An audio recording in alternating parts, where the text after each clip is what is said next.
여러분 안녕하십니까, 강신엽 변호사입니다. 윤석열 대통령 탄핵 소추가 어디서 시작했다고 생각하십니까? 한 장의 메모로부터 시작했습니다. 이게 바로 체포 명단이라고 하는 것인데요. 이것 때문에 한동훈이가 그냥 미쳐가지고 발광을 한 거 아닙니까? 그래서 한동훈이가 자기를 체포하려 했다, 어떻게 나를 체포하려 하시느냐라고 얘기를 했는데, 사실은 그 후에 윤석열 대통령을 만났어요. 그 관저에서 대통령 집무실에서 만났거든요. 그래가 그때 윤 대통령이 해명을 했다는 거예요. 그런 적 없다. 그런데도 불구하고 한동훈이가 무슨 이유인지 대통령 말을 믿지 않고 이 메모, 나를 체포하려 했다, 그러면서 그걸 가지고 명분 삼아 가지고서 한동훈 계를 움직여 가지고 윤석열 대통령을 12월 14일 급기야 12명의 반란군이 나오면서 결국 204표가 돼 가지고 200표를 넘었죠. 그래서 탄핵소추 의결이 된 거 아닙니까? 근데 그 촉발시킨 그 하나의 스모킹건, 그 트리거, 이게 바로 요 메모라는 건데, 이게 완전히 가짜로 밝혀지고 있습니다. 헌재에서도 신빙성을 갖다가 의심했습니다. 근데 이게 탄핵소추의 하나의 트리거가 됐다니 얼마나 이 코미디입니까? 이 홍장원이라는 자가 국가정보원 전 1차장입니다. 해외 파트입니다. 이 자가 말이죠, 사실은 이걸 가지고 누구한테 준 겁니까? 이 메모를 박선원한테 준 거예요. 박선원이 국정원 그 옛날 출신이죠. 그 자도 국정원에 있다가 그다음에 지금 국회의원이 된 자 아닙니까? 완전히 지금 공작의 달인이라고 보면 됩니다. 그 자에 대해서는 말이 여러 가지 많은데요, 참 아주 웃기는 자입니다. 노무현 때 행정관으로 들어가 가지고서 그때부터 이제 슬슬 커가지고서 문재인 정부 때 와가지고는 이제 국정원 1차장까지 하고, 그리고 또 국회의원까지 된 겁니다. 자, 이런 자인데 옛날에는 이게 삼민투에서 또 데모하던 자라는 거 아닙니까? 근데 그런 자가 어떻게 국정원을 들어갈 수 있었는지, 정말 국정원이 이제 완전히 다 털렸다는 얘기까지 나오고 있는 겁니다. 아니면 박지원 같은 자가 국정원장이 됐으니까 국정원이 옛날 국정원이라고 생각하면 안 됩니다. 더 이상 사실은 어떤 능력도 없고 완전히 그 좌파 간첩 소굴이 됐다는 말까지 나올 정도니까, 사실 그래서 국정원한테 뭘 맡겼다는 것도 믿음이 안 가는 거예요. 대통령이 그걸 모르지 않잖아요. 국정원은 우리 편이 아니라는 걸 다 아는데 국정원한테 뭐 맡겼다? 그것도 말이 안 되고. 그리고 또 간첩 잡는 건 방첩사령부가 그게 간첩 잡는 거예요. 옛날에 기무사예요. 근데 여기가 얼마나 특화된 업체인데 이 괜히 국정원한테 체포 대상 명단을 줘가지고 니들이 잡아라, 말도 안 되는 소리입니다. 방첩사에서 모든 그 체포 인력과 체포 도구와 시설이 다 있어요. 그런데 그럼 방첩사에서 하면 되는 거지, 왜 국정원한테 전화를 걸어가지고 네가 내 체포 대상 명단을 불러주겠다, 거기다 정영식 재판관이 얘기하지 않았습니까? 아니 그렇게 중요한 걸 갖다가 왜 불러주느냐 도대체. 응? 그 방첩사령부에서 다 잡으면 되는 거지, 왜 국정원 1차장 더군다나 해입한테 걔한테 불러줘가지고서 그 중요한 정보를 주겠느냐, 이렇게 이제 다 얘기를 했는데, 한번 보시겠습니다. 보면은 우리 정영식 헌법재판관하고 당시 홍장원이하고 나와가지고 문답하는 게 있어요. 이걸 보면 정확하게 우리가 알 수 있습니다. 보십시오. 정영식 재판관이 묻습니다. 메모 밑부분을 보면 검거 요청 가로 열고 위치 추적 가로 닫고 라고 쓰여 있는데 무슨 의미인가요? 메모지를 보여드릴게요. 메모지 한번 다시 보시죠. 메모지를 먼저 보고서 다시 또 돌아오겠습니다. 이게 메모지예요. 이게 이제 그때 홍장원이가 박선원한테 줬다고 하는 메모지예요. 근데 여기 보면 맨 위에 이재명, 우원식, 한동훈, 김민성, 딴지일보, 김어준, 또 다른 사람 이름 썼다가 조국, 권순일은 또 이렇게 지웠다가 또 옆에 가면 정창래라고 썼는데 정청래를 말하는 것 같고, 김명수, 김민우, 민우총 위원장, 권순일 그렇게 써 있고, 그 밑에 거기에 보면은 클리어 쓴 글씨로 이게 잘 알아보지 어렵게 썼는데 또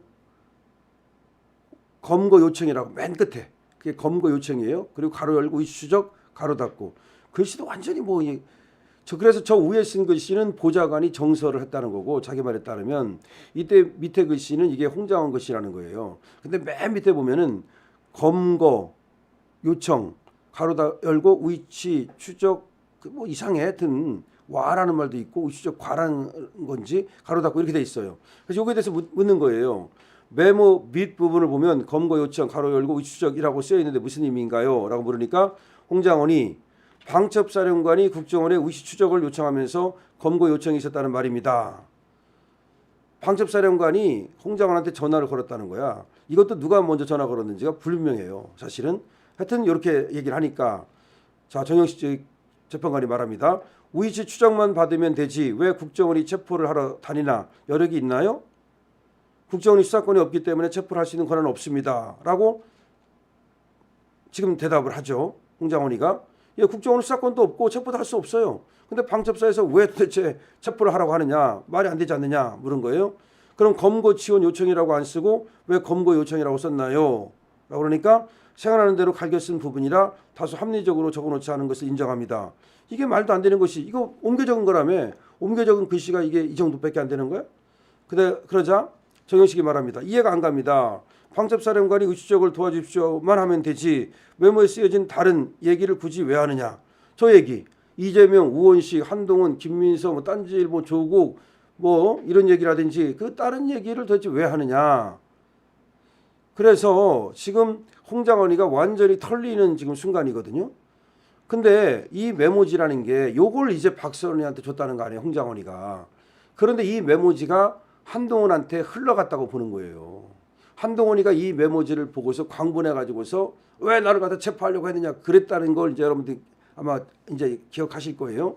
그래가지고 한동훈이가 자기를 체포하려고 했다. 그러면서 그걸 하나의 핑계 대 가지고서 지 개를 막 움직여 가지고서 윤석열 대통령 탄핵에 나서고 그러면서 하야를 요구했잖아요. 그러면서 자기하고 한덕수하고 같이 공동 정권을 운영하겠다. 근데 진짜 내란을 일으킨 놈은 이 한동훈이야. 저는 그렇게 봅니다. 요걸 핑계 삼아 가지고서 지가 윤 대통령 끌어내리고 지가 대통령 하겠다고 그런 거 똑같아요. 근데 지가 할 권한은 없으니까 한덕수를 끌어들인 거 아니에요. 공동정권 한안 이게 말이 됩니까? 그래가지고 지가 당사로 국무총리를 불러가지고 무슨 기자회견을 하고 난리를 떨다가 네가 무슨 권한으로 그러면서 그때부터 역풍이 불기 시작해가지고 결국 쫓겨난 거 아닙니까? 쫓겨나게 된 결정적인 이유가 자기가 한덕수하고 공동으로 정권을 운영하겠다. 그것 때문에 그렇게 된 거예요. 자, 그런데 이 메모를 보면 이 메모가 이게 홍장원이가 직접 썼다는 게 아니고 자기가 어디서 쓴 걸 갖다가 그 국정원에 들어가 가지고 보좌관을 시켜 가지고서 다시 고쳐 쓴 거다, 정서를 한 거다 이렇게 얘기를 합니다. 그런데 과연 이렇게 방첩사령관이 이걸 불러줬느냐? 방첩사령관이 이걸 불러줘 가지고서 그대로 이게 쓴 거고 그 다음에 또 보좌관한테 갔는데 이게 보좌관한테 왜 이걸 그럼 다시 쓰라고 하느냐. 아무리 흘렸었다 하더라도 그거 몰라 봅니까? 그럼 자기가 정서하면 되는 거지 뭘 보좌관까지 불러가지고 정서를 시켜요. 이상하잖아요. 얘는 한 걸 몰라? 그런데 그럼 원래 원본은 어디냐고 이제 나오는 거 아닙니까? 원래 원본은 없애버렸대. 아니 이렇게 중요한 거를 원래 원본은 없애버리고 이것만 남기면 나중에 보좌관한테 떠밀려고 그런 거야. 뭐야 도대체가. 그러니까 믿을 수 없다는 거지. 이 메모를 어떻게 믿냐는 거지. 여기에 지금 도장이 찍혀 있기를 해요. 여기에 지금 무슨 그냥 한 장 쭉 찢어가지고서 아니 정서를 하면 왜 이런 데다 적어 그러면 오히려 들어와 가지고서 컴퓨터로 치든지 차라리 보좌관을 시켰다면서 굉장히 이상한 게 많은 거예요. 그래서 어떻게 이제 의심을 하는 거냐면 얘가 있지도 않은 걸 갖다가 하나 만들어 가지고서 이걸 가지고서 보좌관을 일부러 끼우는 거지.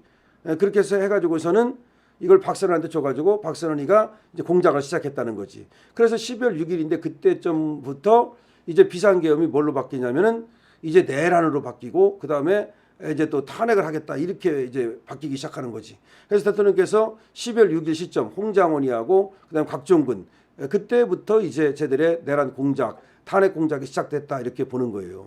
이게 바로 그 메모입니다.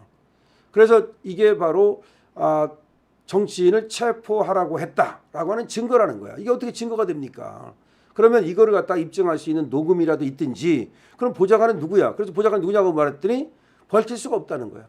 그래가지고 대통령 측에서 어떤 사람을 지목해가지고 이 사람 아니냐 그랬더니 보좌관이 여러 명 있어가지고서 뭐 밝힐 수 없다고 얘기하면서 안 밝혀요. 근데 글씨 필적도 있고 얼마든지 알아볼 수 있는 건데도 이 보좌관을 얘기를 안 하고 있어요.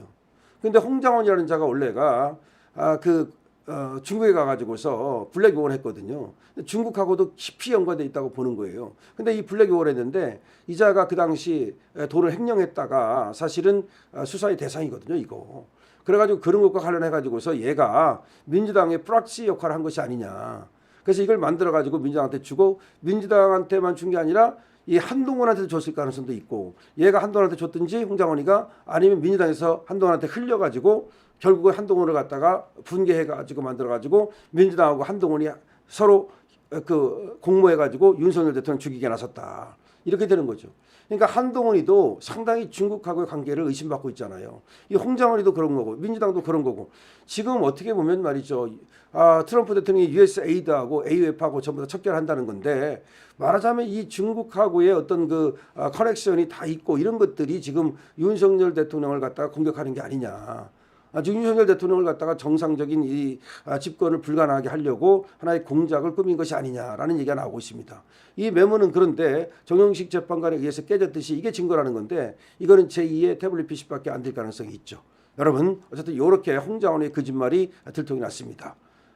이 얘기를 많은 사람들에게 알려야 되겠죠. 구독, 공유, 좋아요, 댓글이 이 영상이 많은 데로 퍼질 수 있도록 도움을 줍니다. 강시엽 TV입니다.